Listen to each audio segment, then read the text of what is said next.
So as much as we love science and, if we could probably, if there were unlimited funds and we could take care of all the problems in the world, we'd be funding science like crazy and, just making it all go. And it's been exciting for many, many years. We've seen increases in federal funding for science and a lot of amazing work happening at federal agencies over the past decades. Right now, we are in week 5 of a government shutdown that is going to lead to massive gaps in the scientific record at the federal level. Experiments are not collecting evidence. Reporting is not happening that's necessary for certain regulatory and also public goods that the government takes care of. But the past 5 weeks isn't the only reason for concern, and we have been talking about this on the show for many, many months now.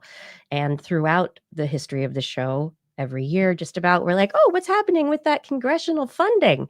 Where are things going? What's the president's suggested budget? How are things moving? Virginia Gewin has just published an article in Nature this week in which, Virginia, you can talk about it and explain what you did, but the highlight is that you interviewed 19 different individuals from different federal agencies, different science offices across our federal government, and got a real feeling for what's happening. And so I've just given you that, that kind of opener, but the big question is, what have you learned? That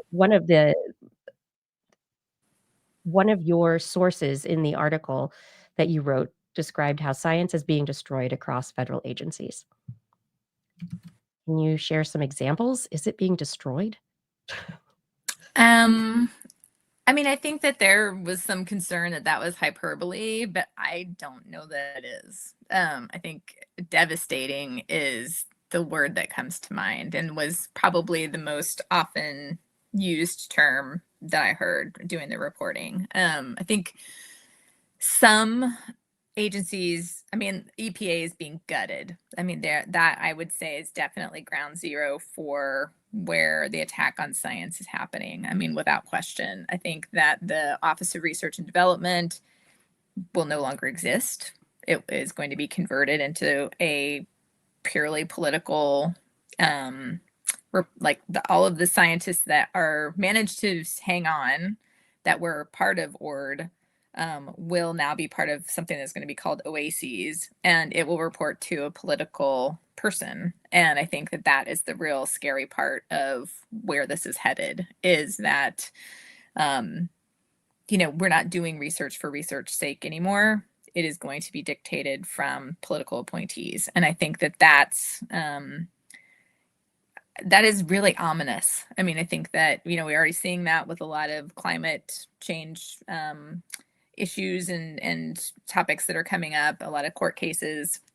And so I think that this is, a real dark moment for the EPA. I honestly, I got to a point where I just was asking some people, is this even salvageable? Is this even something that, post-Trump, can we have an EPA that functions? And that nobody knows. It's that bad.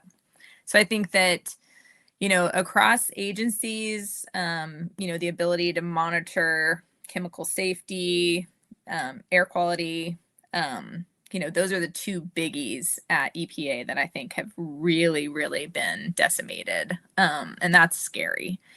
CDC has had, a bunch of other challenges with respect to, so one of the things, I don't even know, I can't even remember if this made it into the story or not, but the CDC has pulled back on a lot of their food safety work that they were doing to look for foodborne illnesses in different foods.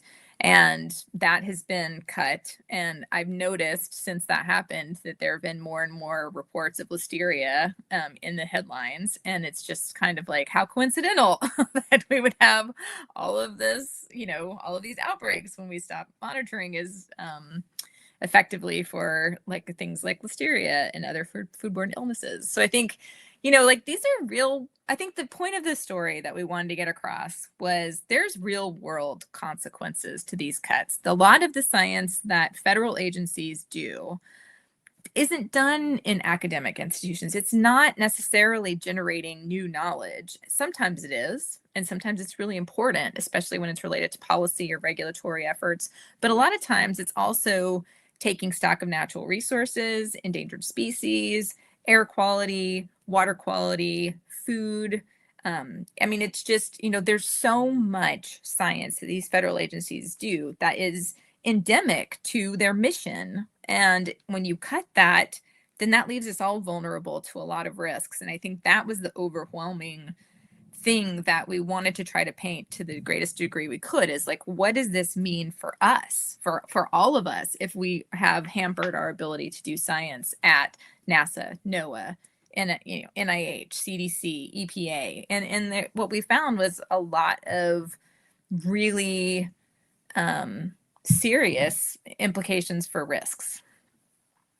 I think that's so interesting. Like when we've been talking about this all year and trying not to catastrophize about what's going to happen because of losing all this research funding, I think the thing that where I always get stuck, which ultimately it doesn't matter. Like what matters is the result, but I always get stuck thinking, is this negligent or is this nefarious? Like are people just cutting funds so that they can pad pockets and they don't know what a huge problem is going to result from it? Or is there actual harm trying to be done? And again, it doesn't really matter. There's the same result either way, but I always kind of get stuck in that space wondering what the motivation is. It's both. I mean, like that's bad. The like really, really scary part is it's both. There are nefarious things and there are just negligent, like completely, like people have no idea how science works that are behind the puppet strings, like making these decisions. It's just like, it's literally both. And that is what makes it even more just baffling, because it is so destructive. And I mean, you really like these people are unbelievable that they still can function and go after all that they have been through. It's amazing that they are still functioning, showing up at work and trying to get things done. And I think that's one of the things that we also want to counter with these articles that I've been writing is, the misinformation that's coming out of this administration, like that these are, workers that are on the dole, that don't do anything, that just punch a clock and don't care about the mission, aren't responsible to the public. And that is so far from the reality of what I have found on the ground, and that I know to be true. Like these are really wickedly smart people that could do different jobs and make way more money, but they are dedicated to the mission of protecting natural resources or protecting public health. And that is what motivates them. That's why they go to work. That's why they spend far more hours than they should for a regular job doing this work. And so I think a lot of this is also to kind of show, okay, what is going to happen to the public? How are we all going to suffer from these cuts? But also to counter these like narratives that these are people that aren't valuable and doing really important work. Well, you were talking about, the various cuts that are happening and what Blair's brought up as well. I mean, and we can think about all the things that we've lost, but like, wasn't so much of this done to get rid of, scope creep or overlap so that you don't have multiple agencies doing the same thing, which, on its face, it seems that's, great. Do we need replication of tasks, of roles? Have you heard that what has been done is useful in terms of pruning in any way? I think pruning would have been fine. That's not what happened at all. Like this is decimation. This is like, I think that needs to be very clearly distinguished, is that I think there is a little bit of overlap on the topic that Mhm. is at issue. Like if there's, say, climate change or air quality, like there may be Right. multiple agencies that look at that, but they look at it from very specific perspectives Mhm. that are unique and that actually need to have collaborations across agency to actually be effective in any kind of policies or programming. So I feel like there's like a lot of doublespeak with respect to this overlap and things, Yeah. because really it's what I found was a coordinated system that was really trying to be thoughtful and tackle topics that are really, really complicated and require a lot of different disciplines to come to the table together. And that level of coordination is exactly what has been shattered. Are you worried about anything else being on our should we be worried about other things being on the chopping block? What else is coming down the pike right now that we should worry Mhm. about, that people in the agencies are worried about? So I think it looks like NOAA may have some congressional support to salvage a lot of their efforts, which is huge because NOAA's also had taken a beating. I think the two that most people are kind of waiting to drop are the USGS's ecosystems missions area, is all of the USGS effort to monitor natural resources, endangered species, everything. That looks like it's, if Trump's budget passes, that will all be gone, which is, I mean, I have sung the praises of USGS for years. I think they're Years. the unsung hero of Mhm. a lot of really sticky complicated conversations, and USGS is the agency that always just kept its head down, just kept pumping out the data, didn't get involved in the politics. They just, the Did only the mission work. was getting the data out there. Mhm. And now they're being attacked for that. And so I feel like that's one of the big ones. The other big one is, and this is something that industry groups have wanted for a long time, is to get rid of what's called IRIS. And I wrote it down. It's the international risk what is it?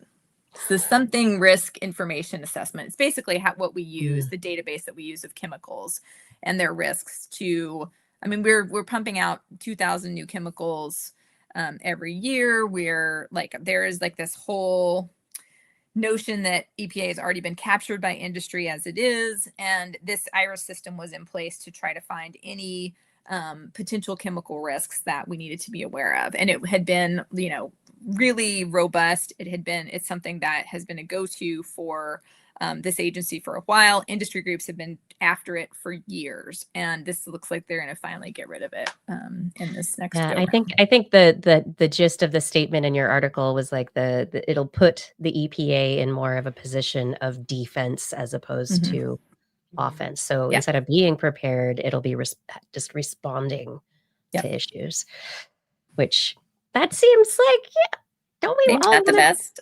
don't we want to be prepared? Isn't that like what they teach us?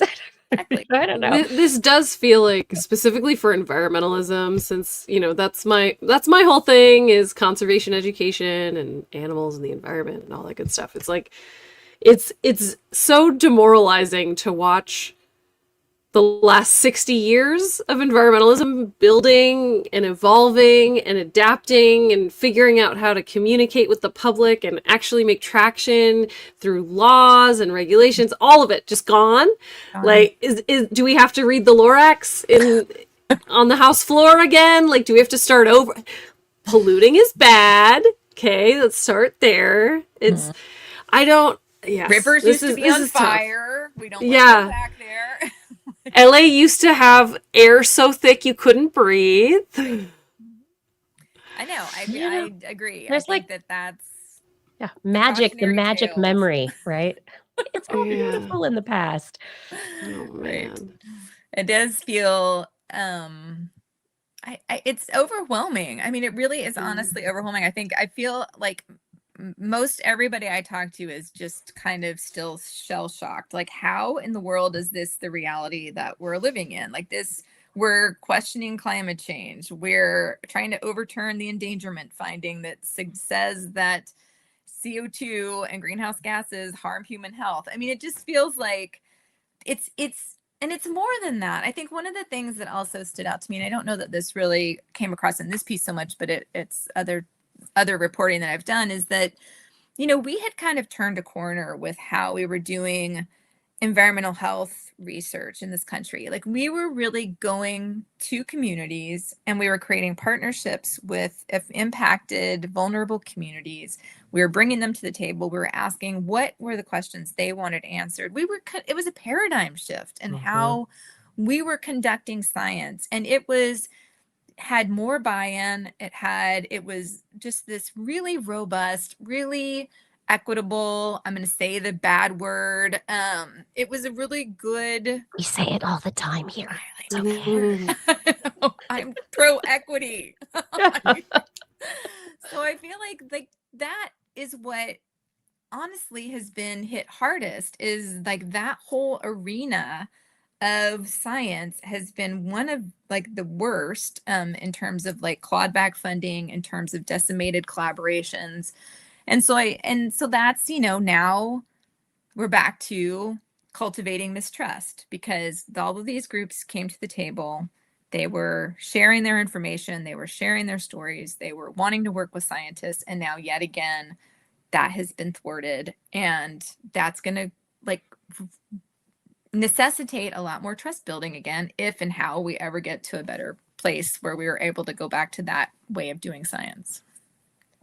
Do you have any feelings of optimism or silver linings that you're noticing? Like, I mean, there anything you're holding on to.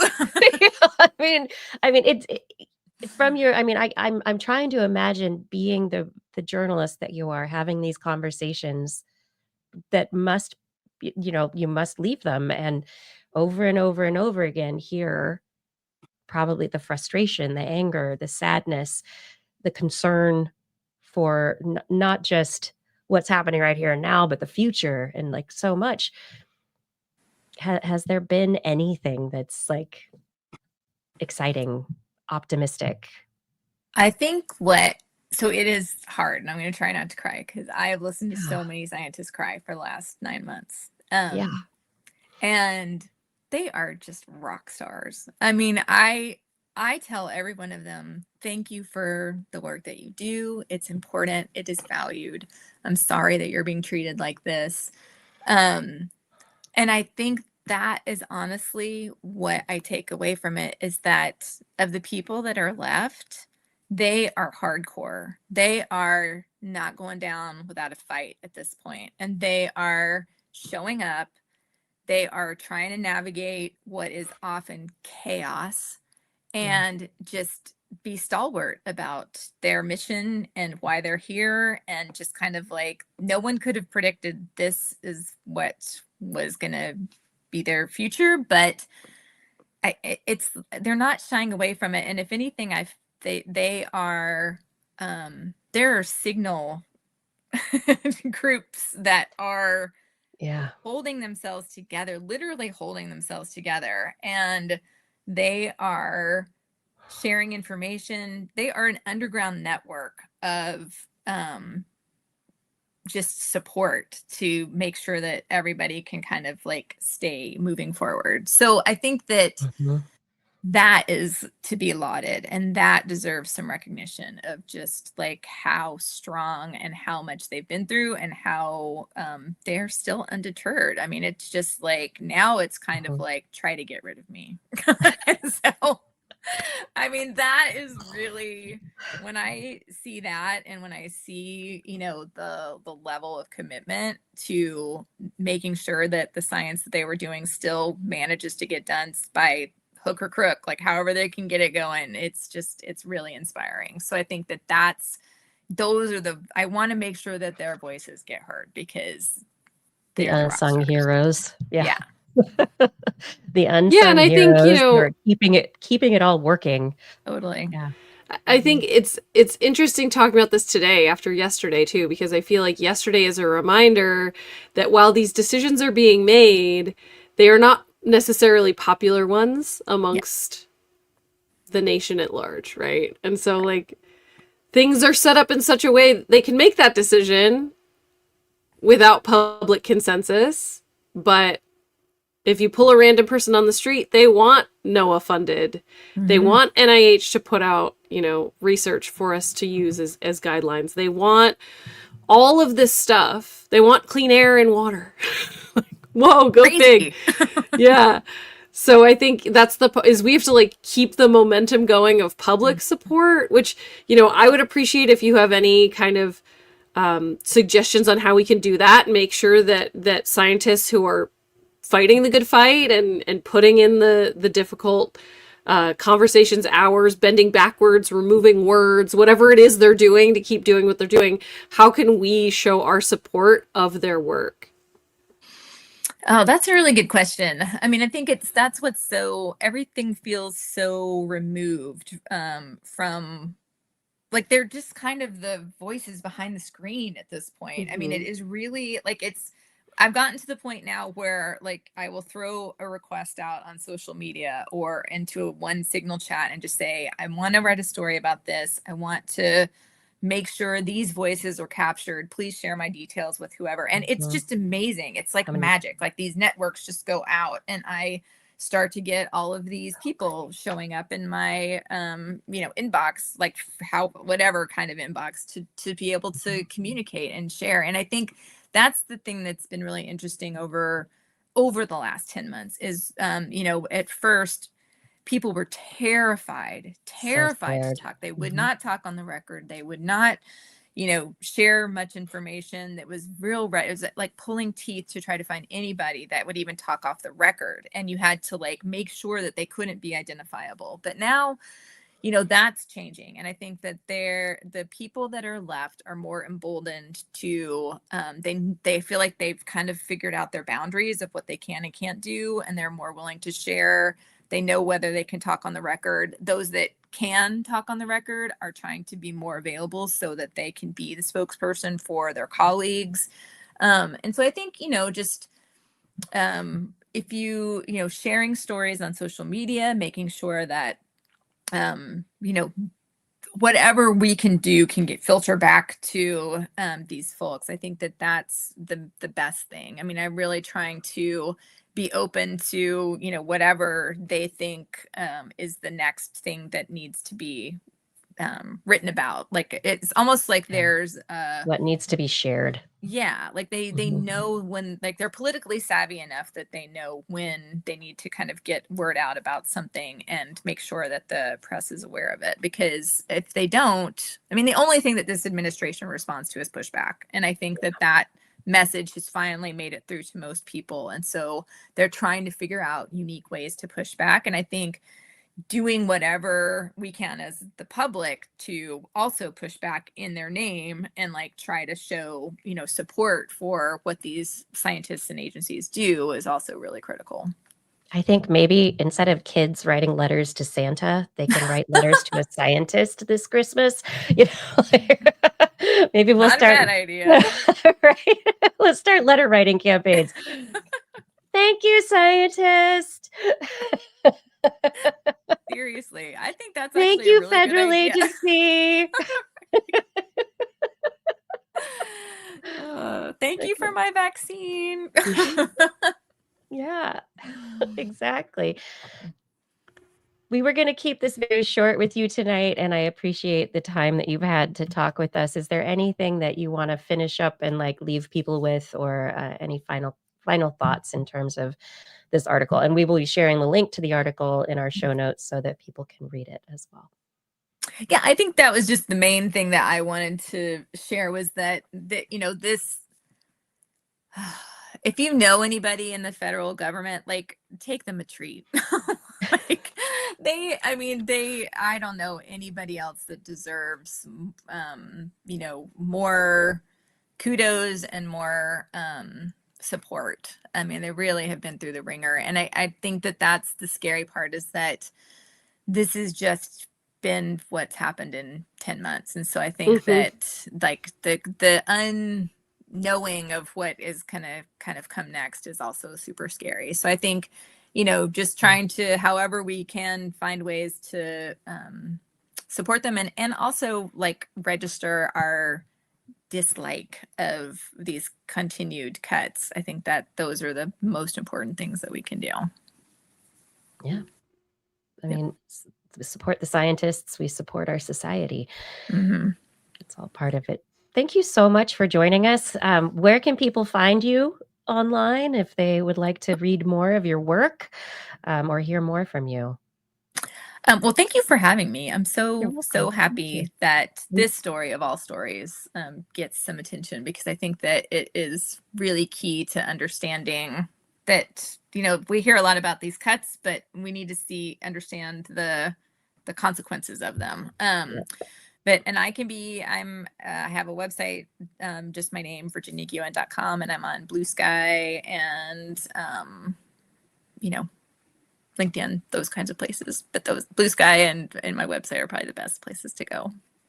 And you can probably find Virginia on Blue Sky and then get her signal if you want to, if you're in the federal government and want to talk with her about anything moving forward, she's available. Please do. And I will throw this out there because your audience is a good one to get this information to you. I am starting a new piece that's going to run in January. That's going to be a 1-year look at just where we are at after 1 year of the Trump administration. So it's going to run in January, and what I want to do is make sure and do like little vignettes of different perspectives from different scientists. So if you have an interesting story, please do reach out to me, because I want to make sure that your voice is heard. That's amazing. Thank you. Have a wonderful night. It's really, really good to talk with you. And thank you. Honestly, thank you for having these conversations and for doing this work. It's really important right now. Thanks. Thank you for having me. Appreciate it. You're welcome. All right, everybody. So if you are interested in seeing this article later, the link will be in the show notes. And I'm going to take Virginia off stage there right now so that she can move where she wants to move or stay how she wants to stay. And let me know in the chat, Virginia, if you wanted to stay and talk more. I don't mean to kick you out.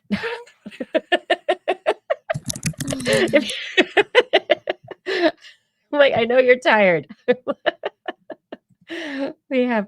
Okay, you should go eat something. Absolutely. Thank you for being here.